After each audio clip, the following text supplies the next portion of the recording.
What do I want? It's a question that everyone eventually has to ask themselves. The key motivator for every action taken. The cause behind every effect. So, what do I want? I want to go to a sporting event in every major venue. I want to grow within my relationships with my friends and my family. I want the freedom to create without the fear of failure. I want to dream without being hindered by reality. I want to chase new passions, new experiences, and new goals. I want OldMilk to branch out of the box and try new things. I'm accomplishing some of these goals right now, and I know what I need to do to achieve the rest of them. However, the one thing you should take away from this commercial is, I want you to buy OldMilk merch.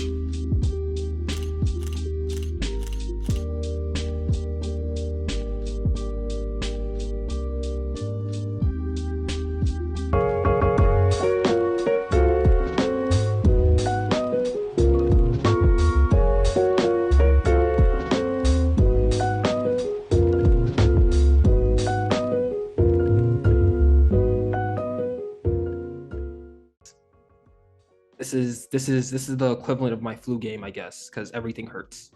Wow. Yeah, they did a thorough job though. Like, shout out to the dentist. Make sure you get your teeth cleaned every 6 or 3 months, depending on what they tell you. But yeah, no, everything hurts. It's like the first time I got braces, and I remember when I couldn't bite anything, so the only thing I could eat, like, literally was oatmeal, which is weird. It feels the same a couple way days right now. ago. I tweeted a couple days ago. Bad bowl oatmeal fuck up your whole day. What was the oatmeal? I saw that. I wanted to ask. I do like the salt in the water when you first cook it, and then I normally do a little bit of peanut butter and some maple syrup. So it's like a peanut butter maple situation going on. Mm-hmm. Mm-hmm. I figured out that Quaker has like this like peaches and cream oatmeal. I love peaches in the first place. Yeah, so that sounds good. Peaches and cream, beautiful. They have a strawberries and cream one that is also beautiful.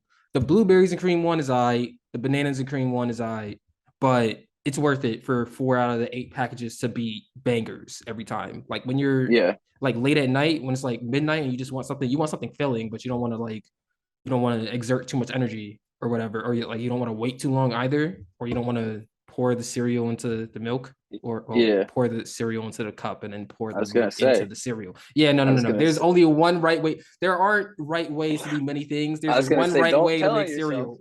I was gonna say, don't tell on yourself. No. We pour the cereal. The cereal must make contact with whatever you're pouring it into without milk first, and then you pour the milk on top, and then you enjoy it.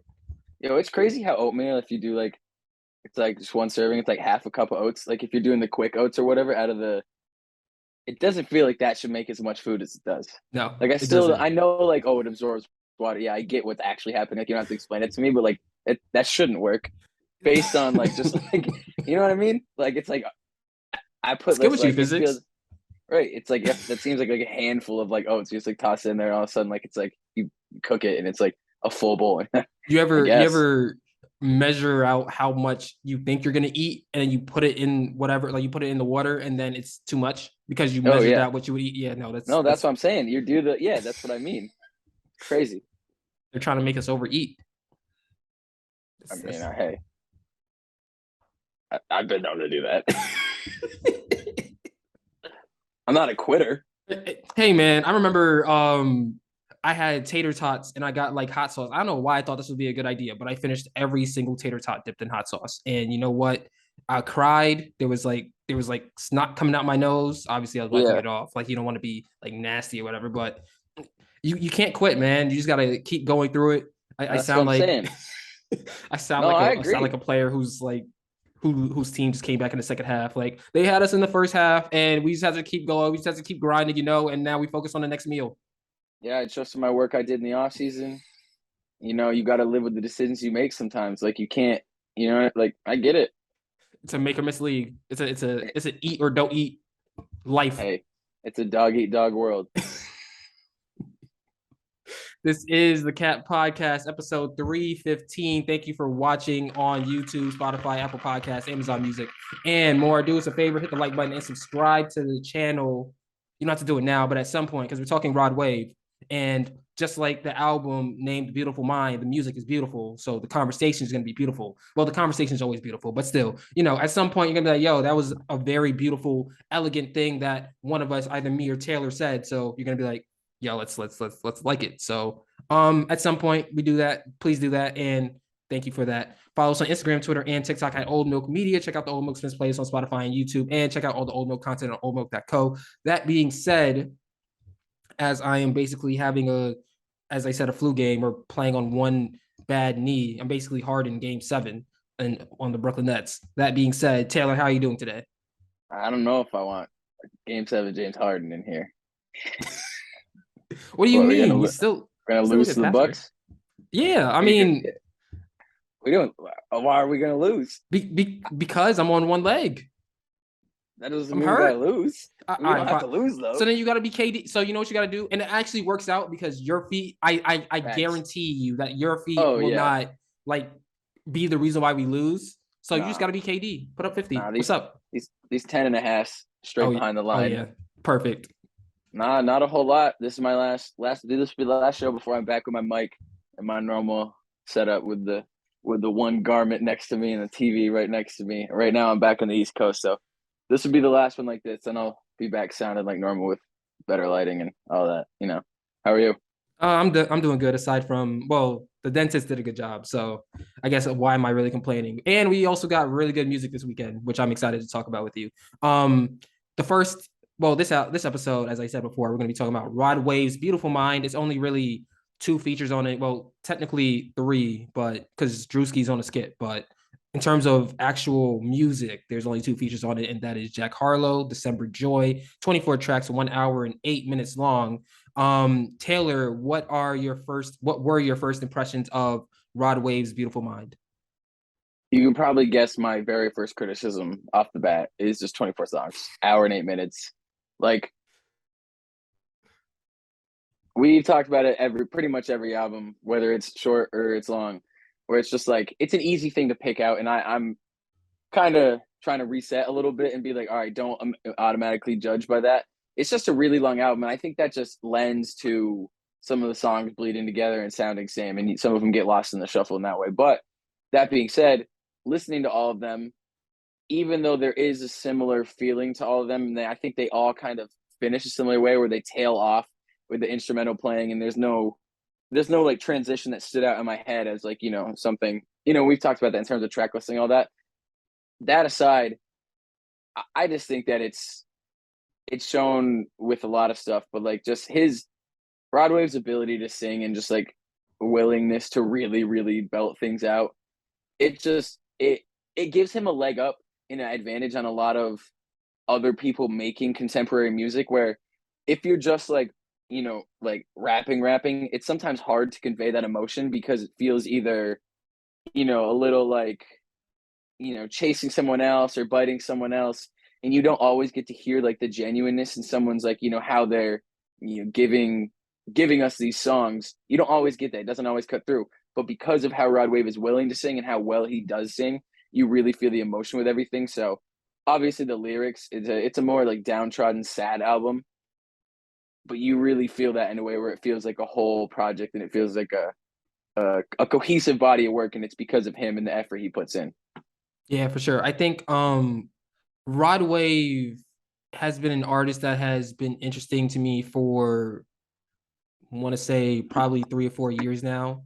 He is like NBA YoungBoy. He's one of those artists that he could have made this album entirely by himself with no features at all, and it still be a really good album, which, like Taylor says, gives him a leg up against all the other competition. I think that this album is a continuation of the last one from the standpoint of Rod Wave still trying to explore the lows of his voice. Like we know that he can have those soulful moments where he belts out what his feelings are. And those are really the moments that hit you the most, at least for me as a listener. And I'm sure a lot of people who listen to Rod Wave would agree with that. But hearing the different tones and the different cadences that he's able to reach with the voice, with the sound, the sonics that he's able to create with the lower spectrum of his voice is really impressive as well. It shows more growth. It shows more of an just more. It just shows how talented Rod Wave really is. Um, that being said, some of the songs where he's belting out is still amazing. Everything by your side, two of my favorite tracks on the album. We're not there yet, but everything is probably, aside from the singles that came out prior to By Your Side and Cold December, are basically a year old at this point. Alone and Stone Rollin' were the other two singles that came out this year. Aside from those four singles, I think that everything has to be talked about as the centerpiece or the crown jewel of the album. Yeah, I agree. And I, even though like I think some of the songs do bleed together, it doesn't come across in a bad way because like you said, what you're talking about with the lower parts of his voice additionally or added to the, when he's really, really singing and hitting not necessarily like super high notes, like he's not like, like Ariana Grande out here like doing the whistle, whatever. But it's like because of the because he's so willing to go to explore everything, there's a more texture to it, which, like you said, makes these songs into like, like onto that crown jewel status. And yeah, you have like the older ones tacked onto the end, and you have the Jack Harlow feature in the second song.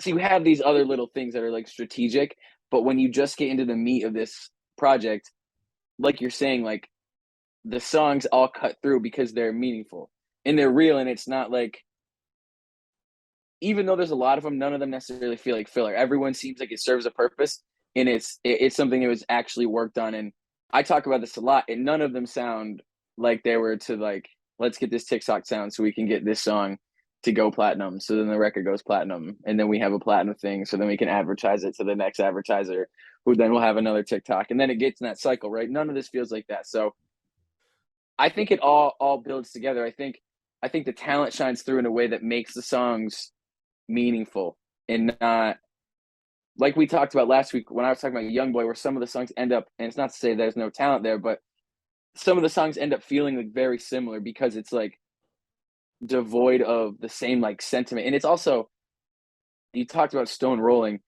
because he's from the South and because he's singing, and there's like a lot of like, there is some like acoustics in these instrumentals. Like you get like these like twinges of like country mixed in with Mm-hmm. this like R&B-ish hip hop music, and it's just like it's intriguing because of that.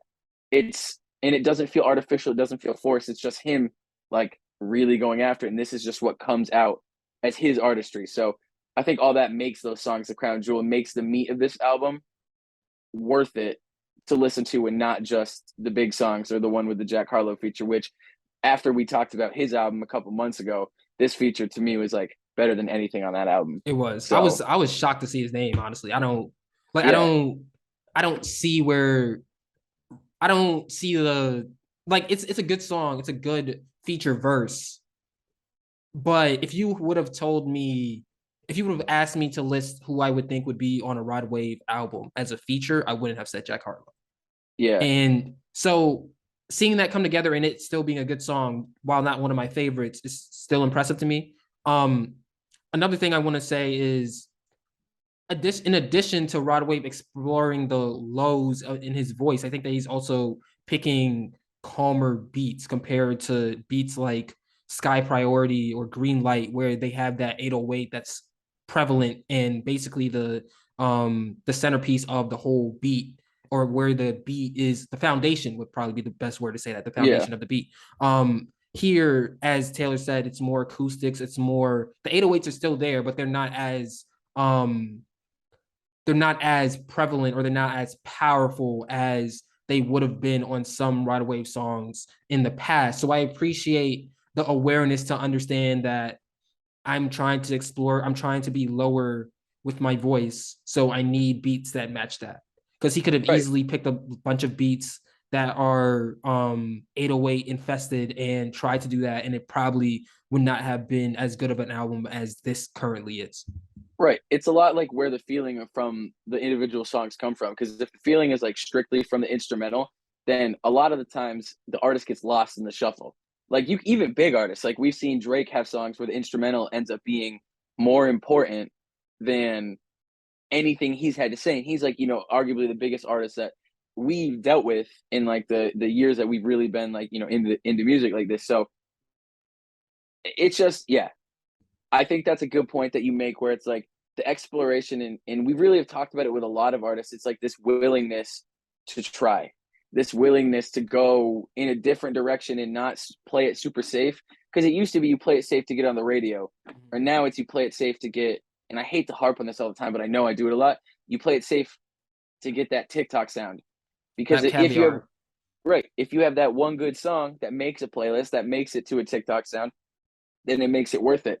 But I think we've been spoiled this year with a lot of projects where that doesn't feel like the emphasis. And if there you do get a sound or whatever from it, it's more of like, all right, that one just became the sound. It's not like this one that has this like dance put in with it. And that's not to say that Rod Wave is making that type of music necessarily, but like it's easy to go down that path, especially if you have 24 songs. It's easy to Yeah. be like, all right, this one we're hoping that does this. If it doesn't, we'll try another one in a couple months. But yeah, I like that. And I think it's hard to bring our conversation about intentionality into this as much because you do have so many songs. And I feel like you really feel the intentionality when there is, 12, 13, 14 songs, and you're like, all right, stuff got cut from this. Like stuff that's really good didn't make Mhm. it because there wasn't room for it. But I think when you go into every song on this project, you can feel that it's meant to be there and it's meant to do something, and it's like not bullshit. If that's a Mhm. good, you know what I mean? It's not throwaways. It's not, hey, we're throwing as much as we can at the wall to get all these streams. To kind of connect this episode to the next episode that we're having, to and also build on your point about how there's a lot of artists trying or trying new things, exploring. Even on the Meg Thee Stallion album, she's trying things that we haven't heard from her before. And I think that, as not to give away the whole episode, but I think that that's one of the reasons why I enjoyed that album as much as I did. Back to Rod Wave though, I think also the part two interlude adds to the atmosphere of this album. I think the whole album is basically, you could argue a heartbreak album. You could also argue a love album, because he has songs like trying to get married by next year and thing in with that sentiment as well.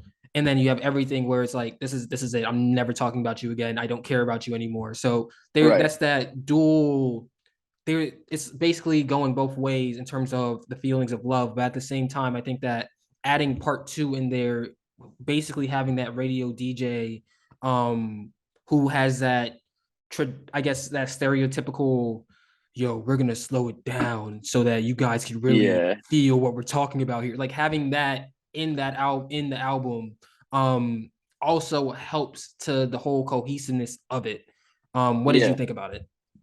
I agree. It felt a little bit like the intro to Slow Jams on, yeah, on the Kanye record from, yeah, his first one. So I haven't thought about any of those albums in so long. I just drew a total blank. No, it sounds like the intro to Slow Jams where it's like, I danced 9,200 songs, like when Jamie Foxx is talking about it. And then it goes into the song, and it's like, I think that stuff's important. I think sometimes it gets lost, and I'm not even gonna say that I'm trying not to do this because it is obviously what I'm trying to do. I think it gets lost when the album's this long. Mm, Like those interludes and those skits, I get it. Like the Drewski skit, I really liked. I really liked part two. But sometimes it's like you could have done that with 16 songs. mhm. Like you could with 14 songs and then two interludes. You know what I mean? That could be done in other ways. So I think they're really important. I think they're special, and I think they add texture to the project, and they make the project feel like its own world as opposed to just like a group of songs that are just thrown together and then released. But as standouts and transitions inside this project specifically with a number of songs, I think they do their job, but I think they're almost like stretched thin a little bit because of how much they're responsible for. Because in a way, how I process it a lot of the times is like skits and interludes are almost like responsible for the section of the project after it. Mhm. It's like because it's like, all right, here's this transition, and then like this stuff's gonna come after, and it'll kind of like give you know what I mean? It's supposed to at least a little bit lead into what you're about to deal with. So I think they're a little stretched thin, but I do like them, and I think they added dimensions to the project that really helps.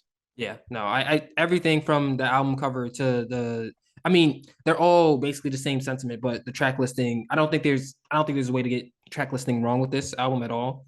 Right. Um, so once again, I don't know how many. I mean, I expect to be saying this for years to come, but another great album from Rod Wave. One of my favorite artists. I was kind of in a Rod Wave drought, and I'm glad that he was able to water the plants with 24 tracks. What are your favorite tracks on here? So I have the track list right here. I do like the song with Jack Harlow. I thought Rod Wave actually did a really good job on that, and I kind of like. It's always interesting to me when you have one person who's very focused on singing, and then you have that like the rap verse that cuts through it. It's not like a groundbreaking single to me, but it was just like refreshing and kind of a surprise, like you said. So I like Youngin, I like Rockstar Heart, I like Fading, and then the last two, like you said, the ones that are a year old, By Your Side and Cold December. Mhm. I got Alone, Never Get Over Me, Sweet Little Lies, Me versus the World, Pieces, Everything Better, By Your Side, and Cold December. I've been listening to By Your Side and Cold December for the whole year. Those, hey everybody, like, come on, like Yeah, when he hits that Rod I Wave, know. man, you're a great artist. I'm excited to hear what new exploration you decide to have with your voice. So this has been the Cat Podcast, episode 315. That is Taylor McLeod. I am Nate Sperlin. Thank you for watching and listening. At some point during our beautiful conversation about Beautiful Mind, you decided to like and subscribe to the channel, and I think you're beautiful for that. So thank you. That being said, check out the Old Milk Spins playlist on Spotify and YouTube. Check out all the Old Milk content on oldmilk.co. And we will be back when hip hop tells us to be. We are out. Bye. I guess. No, peace. Well, no, we're going to be back because we have a Meg Stallion to talk about. But I guess hip hop told us to be back. We're out.